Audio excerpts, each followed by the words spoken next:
quiet. Heavy rain across the warned area. Between 1 and 2 inches of rain have fallen.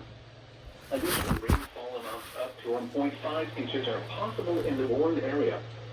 Flash flooding is ongoing or expected to be. I'm not expecting it. Hazard: flash flooding caused by thunderstorms. I'd expect it at SVR, but not at FFW. Radar. Impact. Hey, new setup though. Flooding of small creeks and streams. My Honeywell didn't get here yet, unfortunately. Streets and underpasses, as well as Does this still other work? poor drainage and low-lying areas. Some locations that will experience flash flooding include New Lexington, Somerset, Shawnee, Perry State Forest, Thornville, Junction City, New Strabesville, Glenford, and Hemlock. Turn around. Don't drown when encountering flooded roads. Most flood deaths occur in vehicles. Report flooding to the National Weather Service by calling toll-free 800-401-9535 when you can do so safely. Okay.